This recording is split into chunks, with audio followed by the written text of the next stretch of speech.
siéntese. Miren las mujeres como la aplauden. Va a tener mucho voto femenino, me parece. ¿Eh? La aplauden, se sonroja y todo, es tímido. Soy tímido, me cuesta mucho Tímido, estar ¿no es cierto? en cámara, sí, me cuesta Se le mucho. voló el pelo un poquito. No, le decía recién que estuve corriendo toda la mañana y me acabo de lavar el pelo y se me... Ah, mire usted, ¿por dónde corrió? ¿Por Palermo? Por Palermo, ajá. Sí. Salgo ¿Se a le correr vuelan bastante. los piolines o no? Las ¿Las chapas, chapas sí, cómo andan? sí, se me están volando a pasos agigantados, así que... Bueno, ¿y cómo anda con esto de la intendencia? Gracias, querida. Gracias. ¿Cómo está ubicado usted en Estamos las muy encuestas? contentos ¿Sí? trabajando, con muchísimas ganas, estamos... Está detrás de Domínguez, ¿no? Estamos muy O parejos. están parejos, exacto. Recién comentábamos con Joaquín Morales Solá que las encuestas son muy dispares hoy día. Hay ¿sí? mucha cantidad de indecisos. En general, si uno analiza las encuestas de los últimos años, no la han pegado mucho, ¿no? No han acertado mucho. No la han acertado. Ajá. En mayo eran muy pocas las encuestas que hablaban de un triunfo tan importante de 20 puntos de Menem.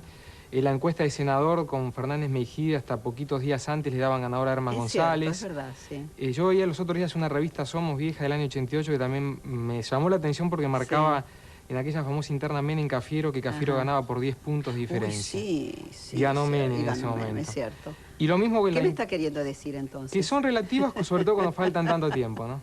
Y cuando usted no es ganador. No, yo creo que al contrario, algunas me dan también muy bien. Ah, lo dan muy bien. Sí. Pues uno siempre piensa así cuando no está arriba, ¿no es cierto? Ojalá le vaya muy bien, doctor Vélez. Muchas gracias. Ojalá que sí, muy bien. Recibimos ahora, uy, casi se me cae a mí, al señor Joaquín Morales Solá, periodista, casi, ¿eh? Adelante, señor Morales Solá. ¿Cómo le va? ¿Qué dice Joaquín? ¿Cómo anda usted? Muchas gracias. ¿Cómo está? ¿Bien? Qué corbatita se me ha traído, ¿eh? Como damera, ¿no es cierto? Es una damera, sí. Bueno, se conoce con el doctor Vélez, claro que sí. ¿Cómo no? Siéntese, Joaquín. Gracias. Bueno, ¿y cómo ve usted esto de la intendencia? ¿Quién va a ganar? Y bueno, yo me puedo llevar solamente de las encuestas. Sí. Las encuestas nos sigue dando a De la Rúa. A De la Rúa, ¿no? ¿En qué porcentaje? De la Rúa está en los porcentajes de encuesta entre 35 y 39 puntos. Ajá, ajá.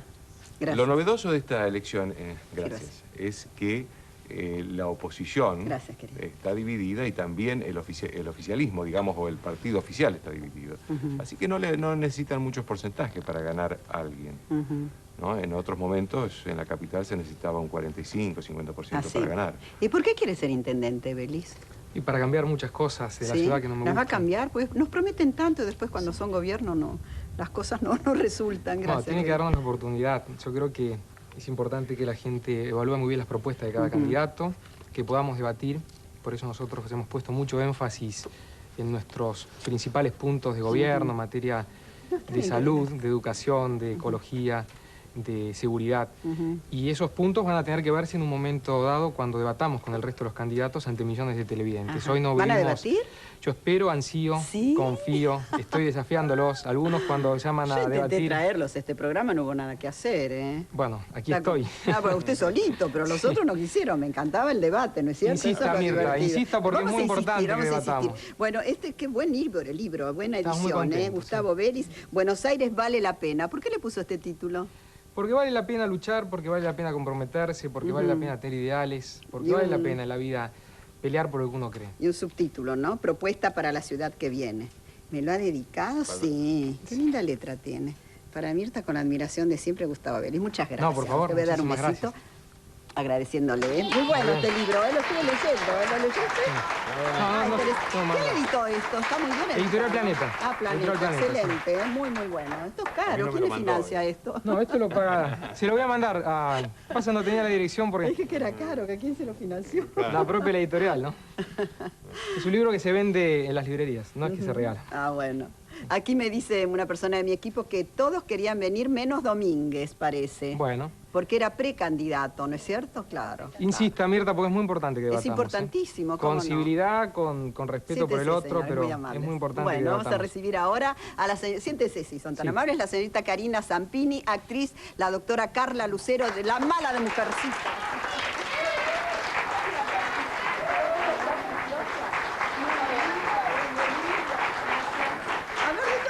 Mire cómo se usted va casa por casa. Yo estoy yendo casa por casa. Sí. Me digo 3 horas todos los días a tocar timbre por las casas. ¿Pero qué hace? ¿Toca el timbre, pero Toco va a los timbre, departamentos? voy a casas? los bares, recorro los negocios. Y nunca le dice salí de acá, no, vengas a jamás, molestar. jamás. Toco madera porque ¿Sí? me va muy bien. ¿Sí? La gente me Porque recibe de con pronto mucho la cariño. gente puede reaccionar mal. No, al contrario, la gente se sorprende mucho que un dirigente, que en lugar de Se estar haciendo una acerque. campaña millonaria o que busque una especie de gran obscenidad en el manejo de los recursos cuando sea el momento de una elección, busque el mano a mano. A mí me interesa más que ir a decir a la gente lo que voy a hacer, escucharla. Porque uno creo que tiene que aprender a escuchar a la gente. ¿Y dónde ponen el acento mayormente? Ponen el acento de la falta de seguridad y la falta de limpieza. Yo Seguridad lo y escucho limpieza. casi como Qué una especie de notable, constante en toda la ciudad de Buenos Aires. Hay barrios que, como producto, por ejemplo, la oscuridad, tienen una gran falta de seguridad también. Barrios que no son necesariamente carenciados, como la zona de Palermo Viejo, por caso, ¿no? Y la falta de limpieza es un común denominador en todo Buenos Aires. La falta de limpieza, la queja por la falta de limpieza. ¿La salud no le dicen? La salud y la educación son dos también demandas que vienen. Yo las ubicaría casi inmediatamente posterior a la seguridad y la falta de limpieza. Pero sí, depende también la zona, ¿no? Hay hospitales que tienen muchas carencias, hay hospitales que reciben muchísima gente del conurbano bonaerense. Hay un dato que a mí me gusta siempre repetirlo, que revela esta especie de subsidio que la capital federal le da a la provincia de Buenos Aires. De cada 10 personas que se atienden en los hospitales de la capital federal, 6 viven en la provincia de Buenos Aires. En la provincia, sí. Y hay muchos también que vienen del exterior del país a operarse gratis a los hospitales porteños. Paraguayos, bolivianos, uruguayos. Hacen charters y se operan gratuitamente en los hospitales públicos municipales. Y los colegios, hay una gran necesidad de los colegios, sobre todo de la zona sur. Tienen muy malas condiciones de arquitectura y hay también una gran diferencia entre el rendimiento escolar de los chicos que van a la zona sur y los colegios que los que van a la zona norte. Entre La Boca y Belgrano hay una gran diferencia. ¿A qué se debe? A la falta de nutrición, sobre todo. Hay mala problemas, alimentación, claro. Hay datos que la gente no conoce porque la capital en algunas zonas parece opulenta. Hay más desnutrición infantil en La Boca que en La Matanza y que en Florencio Varela. Hay más necesidades básicas insatisfechas en términos de vivienda, en términos de malas condiciones de habitación en la zona sur de la capital federal que muchos partidos del Sí, me sorprende lo de La Boca. Entre paréntesis, hoy se está inaugurando, ¿no? El estadio nuevo de... ¿Hay algún boquense en la mesa? Yo. ¿No va a ir hoy? El domingo. Al domingo voy. Bueno, le dio importancia, uniforme secreto. Hubo un informe, se están peleando entre los dos un informe reservado que destrozó el discurso del gobierno hasta ese momento. El discurso del gobierno hasta ese momento era que las armas se habían vendido a una empresa intermediaria para que llevara las armas a Venezuela y que esa empresa intermediaria en el medio se lo llevó a otro país. Este fue el discurso. Hasta hace muy poco tiempo que los compradores ecuatorianos se presentaron ante el agregado militar argentino en Ecuador y dijeron que no, que ellos habían negociado con funcionarios argentinos, que funcionarios argentinos le habían prometido que si no podían completar los envíos con armas de fabricaciones militares, estaban en condiciones de sacar armas de los regimientos y enviarlas. De hecho, llegaron a Ecuador armas con la leyenda del ejército argentino borrado. Es decir, una serie de denuncias muy graves sobre... Inclusive ellos estuvieron acá, los empresarios ecuatorianos que compraron las armas, en nombre del gobierno de Ecuador, y pidieron una entrevista personal con Camilión para... esclarecer esto, porque acá hay un problema también grave, si bien no tan grave políticamente, pero hay un problema de corrupción muy grave, y es que las armas se pagaron y no se entregaron. Y las que se entregaron de muy mala calidad. Es decir, que hay un problema político, ¿no? Y un para problema Argentina. de corrupción. ¿Usted va a agregar algo, doctor Zanola? Creo que es una suma de torpeza. Hemos hecho esto a la Argentina, evidentemente. Y lógicamente que hay responsabilidades que hay que buscar en el país, pero no nos olvidemos que en este contexto, porque decía Gustavo, echaron al ministro. El tráfico de armas ilegales en Inglaterra, esto es lo mismo que cuando fue la guerra de Malvinas. Es decir, cómo recibía armas Argentina, cómo cobraba. Es un negocio muy grande en el mundo. También Argentina ha comprado armas. Más bien que ha comprado. Más bien que ha comprado. Una cosa ha comprado es un negocio, a Francia. Otra cosa es un negociado. No. Esa es la diferencia. Perfecto, Claro, pero la diferencia... en época de conflicto, las armas nadie las coloca al precio normal. Lo que vale 300 se vende a 600. El hecho de corrupción en el tráfico de armas, de estas armas específicas, es que si se vende un revólver a Venezuela, que es un país que no tiene conflicto, ese revólver cuesta 100 pesos. Si en ese mismo momento ese revólver se vende a Ecuador y Perú, que están en guerra, cuesta 500. Seguro, claro. Y a fabricaciones militares solo ingresan los 100 de Venezuela. El resto... Queda una larga cadena de corrupción. La corrupción de los funcionarios. Y Alcázar se dedica a eso, ¿no? En gran parte. Y vive muy bien. Y vive como un príncipe. Lo que yo digo de que así entraran con los 500... argentino, así entraran los 500 Morales a fabricación militar, también habría corrupción. Porque evidentemente utilizar un conflicto entre países hermanos para hacer un negocio de esta naturaleza, no porque uno se ponga simplemente en que tenemos que ser angelicales, pero me parece que también es corrupción, así todo entrar a fabricación. Bueno, tengo que ir a un corte, escucharon la música. ¿Qué tal estaba el Viteltoné? Me parece que también es un error partir que este es un problema de caja. ¿Pero esto va en desmedro de otras obras sociales, por ejemplo?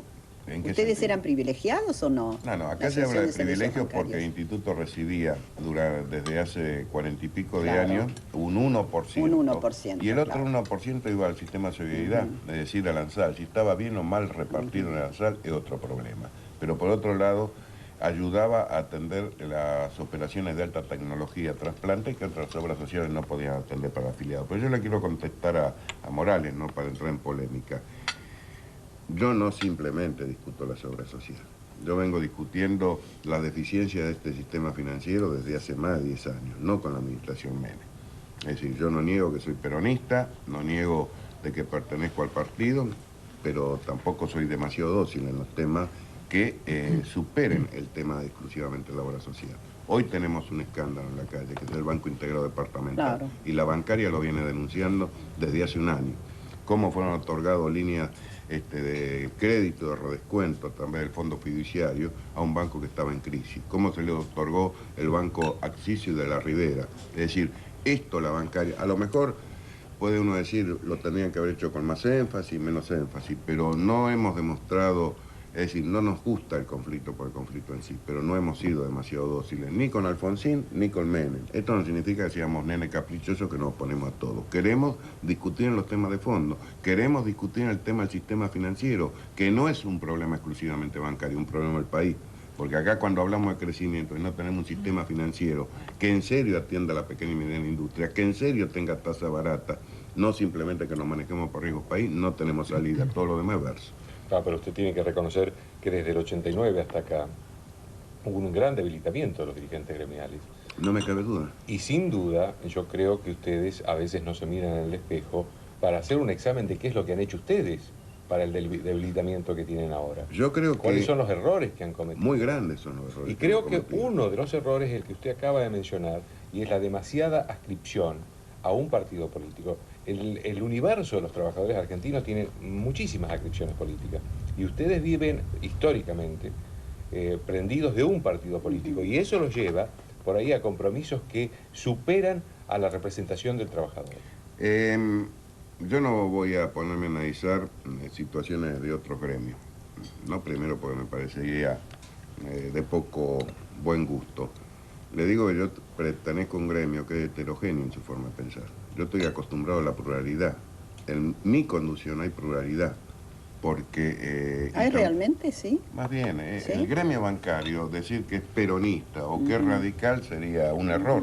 Es decir, nuestro sector... Pero los gremios son peronistas en general. Los gremios de industria... Los dirigentes. Los dirigentes. Es decir, pero en nuestra conducción... O izquierdistas o comunistas tenemos, en una época también. Bueno, en el gremio bancario está el MAS también. El MAS también. Si nosotros no tenemos amplitud, si decimos que vamos a hacer una conducción por encima que yo sea peronista, forma una lista pura y exclusivamente peronista, no tiene destino. Es decir, por eso es que nos tenemos que permitir y obligar a ser mucho más amplios en nuestras miradas. ¿Usted se siente querido en el gremio? Yo soy querido, atacado... Ese es Ubaldini, Saúl querido. El pueblo no está la querido contigo. no suena tanto. Pero la CGT también está debilitada, ¿o no? Sí, También, ¿no? Con respecto del 89, no digo de otras épocas. Sí, hay No, con respecto a fenómenos culturales. hay Yo creo problemas que de sobra cambio de Menem, porque culturales. ha ido debilitando. No, yo no creo que simplemente... Es obra de Menem, pero es solamente mérito... No quiero enumerar, pero si empezamos a enumerar... Pero es solamente, Nosotros hemos ¿pero es ayudado, solamente mérito de Menem o hay error de los dirigentes? De conducción también. La crisis de la dirigencia sindical, sin querer patear la pelota afuera, es en el mundo. Es decir, esta globalización de la economía ha ayudado en muchos aspectos a excluir a muchos sectores de trabajadores y a hacer perder representatividad. Mire, Lech Walesa, no fue un Francia hombre... estaba, cuando Yo ahora estaba pensando hubo en los Lech últimos Walesa. movimientos sociales, estaba sindicalizada en un 15%. Es decir, todo esto ha hecho que nos desubiquemos. Es decir, se ha desubicado políticamente el mundo. Es decir, el pensamiento político está muy retrasado frente a los avances económicos y nosotros, los dirigentes que tenemos muchas taras, pero algunas virtudes, también tenemos que hacer un cambio cultural muy marcado, a donde todavía no lo hemos asumido. El cambio cultural de tener, no simplemente vivir anclado en el tiempo, que nos digan nostálgico porque estamos parados en 45, sino que busquemos alternativas que en definitiva nos ayuden a defender en serio a los trabajadores y por otro lado acompañar la modernización, porque no nos podemos parar y decir, si no nos quedamos con la bandera y los acontecimientos pasan por el costado. Sí. No, estaba pensando en Lech Walesa, ¿no? Que no hizo una buena presidencia de Polonia, más bien. Bueno, tuvo toda la etapa previa a la reconversión de la salida del comunismo. Bueno, pero no fue tan apoyado y tan querido y ahora creo que hasta le cuesta volver a su trabajo. Bueno, eso habla muy bien de él. Después de haber sido presidente tuvo que volver a su humilde Mira trabajo. que se ocurriera esto. Ojalá ocurriera por estos lugares Qué también. sorpresa sería, ¿no? ¿Tengo que ir a un corte? No. Sí, volvió a trabajar como, ¿qué era? Electricista, exactamente. En Polonia, los astilleros. Sí. Karina, fui tu maestro. Otras cosas en la nebulosa todavía, porque hay tinta para gastar. Cuántas cosas tapadas y ocultas, que no sabremos. Qué cruel, además, lo que Las manos de Perón, mire usted, nunca más. El secuestro del cadáver de Aramburu, una cosa increíble. Sí, tremendo. Una especie de necrofilia, o no sé cómo se llama. Casi oficializada, diría yo, ¿no? Joaquín, es tremendo todo lo que hemos vivido los lo que pasa argentinos. es que el país vivió una necrofilia muy grande. Claro. Yo creo que la necrofilia empezó a fines de la década del 60, cuando, digamos, los montoneros le dieron cierto matiz necrofílico, ¿no? Digo esto porque la otra vez discutía con un amigo colega que me decía la necrofilia es de Latinoamérica. Y yo creo que no es así. Creo que la necrofilia es argentina. Porque recuerdo que, por ejemplo, el cadáver del Che en Bolivia le mandaron las manos a Fidel Castro y Fidel Castro mandó enterrarlas. No hay ninguna seña de las manos de... La cabeza de Juan Lavalle también. Sí, la cabeza de Juan es muy cierto, argentina. Es muy argentina la La necrofilia. cabeza, todo el cuerpo lleva una Chacho. El Chacho, la cabeza el Chacho, en Olta. Es cierto. ¿Cuántos casos, Sí. Alejandro Heredia. Santiago del Estero. Marco Avellaneda también, en Tucumán. Y además otra cosa que siempre uno le impresiona analizando la historia argentina es la muerte de los grandes próceres afuera, ¿no? Ah, sí. Como que no pudieron tener un final en el propio país, viviendo en el exilio y olvidados, alejados. Y un exilio todos, ¿no? particular, porque con una gran cuota de frustración en cuanto a la tarea realizada, es decir, porque mismo pienso a San Martín y a una cantidad de gente que le ha quedado en interrogante lo que hice, sirvió para algo. Ahí está la pregunta anterior, ¿no? Si ganan los buenos o los malos, ¿no? A mí de chica lo que más me gustaba era, se necesitaba tanta agua para apagar tanto fuego. Eso cuando uno tenía sed, me lo decía a mí del Moreno. Eso era maravilloso, ¿no? Sí, increíble. Me cayó la servilleta. Bueno, Cari, qué maravilla. Amigo. Sí, la del Sargento Cabral. En este la de Cabral momento, era esa, ¿no? Sí. Es bueno. A mí me pasa que cuando no le encuentro demasiado sentido a la política, leo historia. Me gusta leer mucho memorias de grandes próceres, me gusta mucho leer, por ejemplo, lo de Sarmiento. Para hacer política hay que leer historia. Claro. Sí, no se puede hacer. Es una gran, pero siempre me pregunto maestra. si serán veraces. Bueno, lo que hay que leer son las cartas de los próceres. Claro, por ejemplo, las sí. cartas de Sarmiento son son maravillosas. Yo el otro día estaba leyendo una carta de Sarmiento que hablaba cómo se crearon los bosques de Palermo, por ejemplo. Ah, sí. El Parque 3 de Febrero, la caída de Rosas, Sarmiento lo quiere transformar en un gran parque público. Los diarios de la época lo trataban de loco. Decían, ¿cómo se va a ir Sarmiento? Él iba a caballo, montaba su caballo, iba a los fines de semana a supervisar las obras del Parque 3 de Febrero. Lo trataban de loco. Los barrios de la época parecían, ¿cómo puede ser que la avenida Las Heras y la avenida Santa Fe se van a transformar en avenida de malvivientes, en caminos inseguros, en refugio de malvivientes, los propios bosques? ¿Y usted no teme que le digan lo mismo si intenta hacer algo distinto en la ciudad de Buenos Aires? 100 años después, la moraleja, ¿cuál es de este cuento histórico? Los bosques de Palermo tienen un 10% de la superficie que tenía en la época de Sarmiento. ¿Por qué? Porque fueron invadiéndose por concesiones, se fueron perdiendo, se fueron ocupando ilegalmente muchas veces, ¿no? ¿Y Rosas no tenía su casa ahí? Rosas tenía su casa que la mandan a demoler, una gran polémica pública, el caserón de Rosas, que además conectaba con el río, porque tiene un canal artificial que en esa época el río de la Plata llegaba hasta lo que podría ser el Club de Amigos o la parte de atrás. No, no existía la avenida Lugones ni mucho menos el Aeroparque. ¿No? Claro. Recién en los 30 y los 40 se crea toda la... se empieza a rellenar el río por esa parte, ¿no? Y usted, de ser electo intendente, ¿qué es lo primero que haría? Bueno, no, me la da picando justito. ¿Sabe qué cosa? No me olvidé de la recuperación de la costanera norte y de la costanera sur. Sí. Es un paseo que hemos perdido los porteños. Es una picardía que se haya perdido ese paseo. Sí. ¿Lo están arreglando o no? No lo están arreglando, y hay un conjunto de concesiones irregulares que hay que revisar sin lugar a dudas. Cuando yo era chico, mi papá me llevaba a pescar a la costanera norte. Me llevaba a mirar las estrellas. Yo siempre me acuerdo de una imagen que era con una linternita apuntando al cielo y decía: papá, no llega la luz a las estrellas. Así me quedaba esa imagen. Bueno, hoy en esa calle... haya dejado de mirar las estrellas. Vos no te creas, mira, cuando en el libro... Que mira las estrellas en la tierra. Sí. Que las hay. Por supuesto. Con muy lindos ojos. ¿Y el balneario? ¿Llegó al balneario decía lo de las estrellas. No? Bueno, hay que recuperar un balneario municipal. Nosotros tenemos un proyecto, lo ha preparado el arquitecto Poli, un colaborador de Guillermo Franco, que es mi compañero de Fórmula. Lo vamos a presentar dentro de pocas semanas. Es un proyecto para recuperar la costanera norte y la costanera sur, que la gente se pueda volver a bañar con un sistema de, por supuesto, purificación del agua, y que la gente pueda disfrutar de esto. ¿Habrá muchos países en el mundo, perdón, no muchas ciudades que tengan un río como el nuestro y no puedan bañarse? Bueno, no sé si lo sé, no creo. La ciudad de Buenos Aires está construida a espaldas del río. A espaldas del río. Y eso es muy feo. No, pero el Támesis lo limpiaron todo. Bueno, a eso iba. Requirió un esfuerzo de 10 años, pero se logró. No, hay peces en el Támesis ahora. En París mismo, ¿no? Sí. ¿Qué decía usted? Bueno, acá tenemos la promesa de María Julia Zogaray, que iba... Bueno. ¿Cuántos días eran 1000, no? No, ya pasaron, ya estamos como los 10.000. Que se iba a bañar, Sí. Pero lo cierto es que... No, bañarse se puede bañar. Poder bañarse se puede. No creo que ella lo mandan al policlínico bancario al que se bañe. Bueno, Karina Zampini, querida... pero con... No, eso no se ha cumplido, qué lamentable ha sido. ¿Para qué serán esas promesas que no se pueden cumplir, no? Son tontas, porque después, como dicen los chicos, te las refriegan en las narices.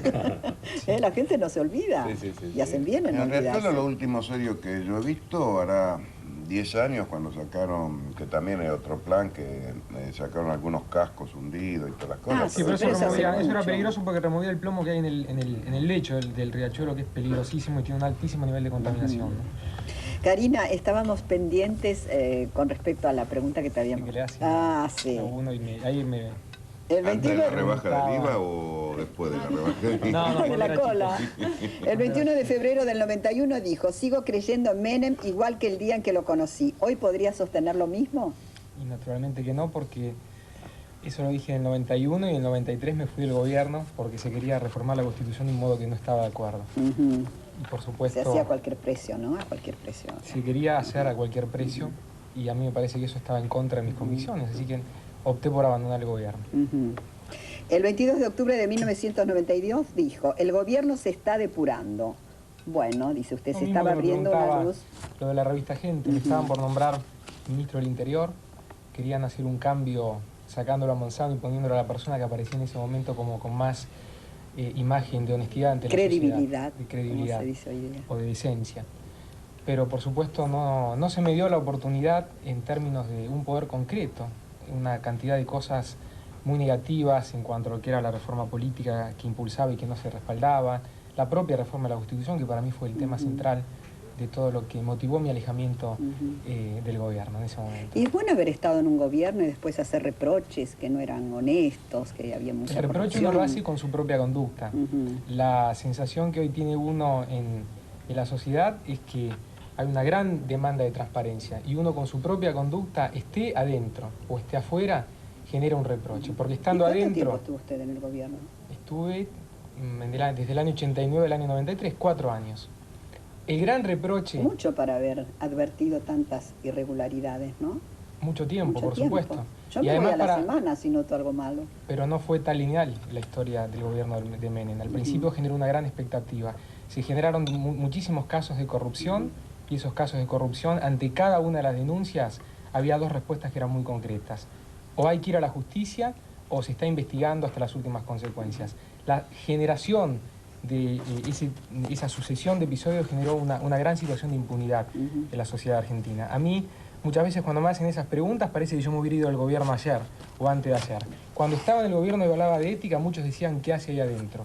Cuando pegué un portazo y me fui por convicciones, muchos pretenden poner en duda mi credibilidad cuando saben que yo manejé un presupuesto de 1.800 millones de pesos y no me quedó un cobre en el bolsillo. Eso es lo que no me perdonan muchos funcionarios. Sí, Gustavo, pero de alguna manera, vos hablás del 89 al 93, y fueron los años donde más actos de corrupción o denuncias de corrupción hubo. El Yomagay, el Swissgate.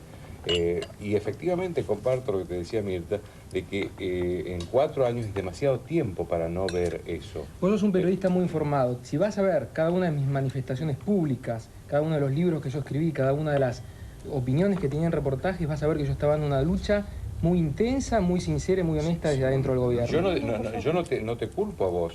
Creo que la actitud de honestidad personal e intelectual de las personas está en el lugar donde quieren estar. Vos estabas en el gobierno. Vos muchas veces escribiste en las columnas que yo con un discurso ético era incompatible con el gobierno. Así es, efectivamente. En consecuencia, y lo vuelvo a decir, no es lo que escribí, lo digo en este momento. Por supuesto, cuando yo me fui del gobierno, creo que esa actitud fue muy valorada por la gente, porque nadie se va del gobierno. Un funcionario público cuando está dentro del gobierno, ¿sabes qué hace? Busca atornillarse en su silla. ¿Sabes qué hace? Muchas veces critica para que le den una embajada como cargo, como premio. ¿Sabes qué hace? Cobra sueldos en negro cuando llega el momento de tener que llevar adelante algún tipo de compensación por su... Sí, pero no estamos hablando de los otros, Gustavo, estamos hablando de tu actitud en el gobierno. Y de mi actitud yo me siento muy orgulloso, ¿sabes por qué? 4 años en el gobierno, y mucho más en el partido gobernante. Vos te fuiste del partido gobernante hace muy pocos meses. Por supuesto, el partido gobernante... Lo cual no significa nada. Yo digo que vos estás en este momento en un discurso de crítica a la política, de crítica al gobierno, como si nunca hubieras estado ni en la política ni en el gobierno. Yo reivindico mi pertenencia a la política y reivindico mi pertenencia a querer cambiar las cosas. Ahora, no podemos caer en el discurso cínico. A mí me alegra escuchar eso, porque a veces cuando te escucho hablar sobre la política me parece que estoy escuchando a Bussi, por ejemplo. No digas eso porque sos terriblemente injusto si me estás comparando con Bussi. No, te estoy comparando con Bussi. No me compares con Ortega en Tucumán. Yo estuve con Palito Ortega en Tucumán, no solo eso, sino además. ¿Sabés lo que creo? Que vos tenés un discurso muchas veces cínico de la política. ¿Sabés cuál es el discurso cínico de la política? ¿Cuál es? El discurso de pensar que todos los políticos son corruptos y que uno con ideales no puede cambiar la política. Al contrario, yo reivindico mucho la política. Lo que digo... ¿Vos reivindicás la política desde dónde? La política ¿Desde cascotear a una persona que la quiere cambiar? Te escuché. ¿Me vas a dejar escuchar o no? No, te estoy escuchando, pero también te quiero decir mis razones. Lo que quiero decirte es que yo reivindico la política, creo que hay políticos que son malos, y esta aclaración, cuando hablo de la política, la hago siempre porque la política es indispensable para el sistema democrático. Aclaración que no escucho generalmente en tu discurso. ¿Pero cómo no escuchás mi discurso? Vos tenés un discurso muchas veces mesiánico. No es un discurso mesiánico, es un discurso idealista. El discurso cínico es el discurso de los que nos quieren hacer creer que todo es corrupto y que para hacer política hoy en la Argentina tenés que transar. No estás en el centro del universo. No porque yo te diga que vos has tenido una actitud cuestionable dentro del gobierno. Vos tenés que cuestionar a los ladrones del gobierno, no me tenés que venir a cuestionar a mí. Tenés que cuestionar a los ladrones, a los tipos que llegan al gobierno, que se llenan de plata. A ellos tenés que cuestionar. Claro que cuestionar. ¿Sabés lo que pasa, Joaquín? Y te respeto mucho, además como periodista, no te estoy con esto agrediendo de ninguna manera. ¿Sabés qué siento? Se lo comentaba ayer a mi mujer, hasta las 3 de la mañana me quedé hablando. ¿Sabés qué siento en la Argentina de hoy, en muchos sectores periodísticos? Que cuando sale un tipo con honestidad, que quiere cambiar las cosas, el primer objetivo no es demostrar que los demás están en actitudes de corrupción. El primer objetivo es demostrar que ese tipo de alguna manera tiene algo para reprochársele, algo para apuntar a la cabeza, algo para destruirlo. Porque el sistema democrático necesita la política, el sistema democrático necesita partidos, el sistema democrático necesita un conjunto de cosas muy importantes. Vos como periodista no podés ignorar la cantidad de leyes que yo quise poner en marcha en el Ministerio, financiando legalmente la política, eliminando las listas sábanas, abriendo y generando internas abiertas en los partidos políticos. Yo te voy a hacer una sola pregunta. ¿Estuviste en el gobierno cuando estalló el Yomagay? Por supuesto, anda a ver mis declaraciones. Anda a ver mis declaraciones. Yo no era el presidente del país. Yo no era el presidente del país, era un secretario de la función pública. Estabas en el gobierno y tenías la posibilidad de la renuncia. Por supuesto, y la ejercí o no la ejercí. Cuando acá se quería comprar... No, por favor, sos enormemente injusto. Cuando se quería comprar la reforma de la Constitución, yo me fui a mi casa. Y vos lo sabés muy bien. Entonces, ¿qué me venís a reprochar? ¿Que me fui a mi casa porque se quería comprar la reforma de la Constitución? Lo que yo te es lo mismo que te dijera vos vos. tenés un discurso como si no hubieras pertenecido ni a este gobierno ni a este partido. Yo tengo experiencia de gobierno y la reivindico. Y cada vez que puedo, ¿sabés qué digo? Yo pasé 5 años por un gobierno, sé lo que es manejar un presupuesto millonario y sé lo que es no tentarse, pudiéndome haber resuelto la vida para siempre, firmando una licitación trucha, haciendo la vista gorda con el... Y a mi alrededor había cosas que quería cambiar. Vos no valorás que yo haya renunciado al Ministerio del Interior, por ejemplo. Yo valoro que hayas renunciado al Ministerio del Interior. Lo que no encuentro es coherencia entre la denuncia de corrupción que vos haces y los 4 años que fueron los peores 4 años en cuanto a denuncia de corrupción del gobierno. ¿Sabés cuál es la peor cosa que se quiso hacer en este país? Comprar la reforma de la Constitución. Ese fue un punto límite que a mí me marcó que me tenía que ir a mi casa. Y eso habló muy bien de vos. Bueno, y entonces, no, ¿por qué te ensañás en buscarle siempre el pelo a la leche? ¿Por qué te ensañás en esa actitud? Yo no estoy ensañándome nada, simplemente estoy marcando porque vos parece que a vos no se te puede marcar la historia tuya, que además es una historia muy reciente. De la historia me siento orgullosa por lo que te digo. No se puede hablar de vos de que... No es que no se puede hablar. Porque yo creí que usted no tenía sangre en las venas y mire, la verdad. No es por eso. Para que se quede tranquilo,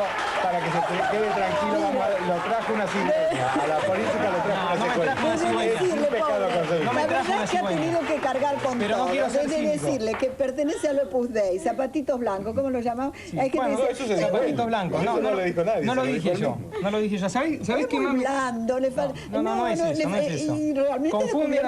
Confunden a veces buenos modales con blandura. Yo no soy blando. Yo fui uno de los pocos políticos que la Argentina se le plantó a Menem y uno de los pocos políticos que quemó las naves. Lo que acabas de demostrar es que tenés una gran intolerancia con la prensa. No tengo una gran intolerancia porque he sido periodista 8 años, tengo infinidad de amigos en la prensa, infinidad de amigos en la prensa. 25 años, periodista. Lo que tenés que demostrar es contestar. No, además el intolerante sos vos. No analizar la prensa. No te estoy analizando la prensa. ¿Cómo no te estoy analizando la prensa? Estás diciendo que la prensa el intolerante sos vos porque consideras que te estoy reprochando una cosa y que estoy siendo antiintolerante. No soy de ninguna manera antiintolerante. Nos estamos pareciendo a los programas políticos. No soy de ninguna manera antiintolerante. Bueno, tenemos un desfile, bueno, muy bien. Me ha demostrado que usted es un hombre que tiene energía. Pero además con todo cariño, por favor. Está bien. No, pero cada uno lo Dicen que la mesa no hay que hablar ni de religión ni de política. A mí me encanta la política. Morales Solá. La de los encapuchados que estaban ahí. ¿Y qué es la ORP? Y no se sabe, hay muchas dudas sobre eso, hay muchas dudas, porque seguramente lo que estamos casi seguros todos es que algo muy infiltrado por algunos servicios de inteligencia, no se sabe cuál servicio tampoco, pero tiene todo lo que lo rodea hace presuponer que son servicios que están rodeando. ¿Qué me quería decir, doctor? Lo veo intrigado. Bueno, doctor Vélez, usted también va a poner césped y flores en la 9 de julio. Hay palos porque bogas y palos porque no bogas. Es así, ¿no? El dicho. ¿O va a arreglar las calles y equipar los hospitales? Pregunta Edmundo de 11. Va a hacer todo, las dos cosas. Doctor Zanola, ¿se va a jugar por el campeonato con Huracán?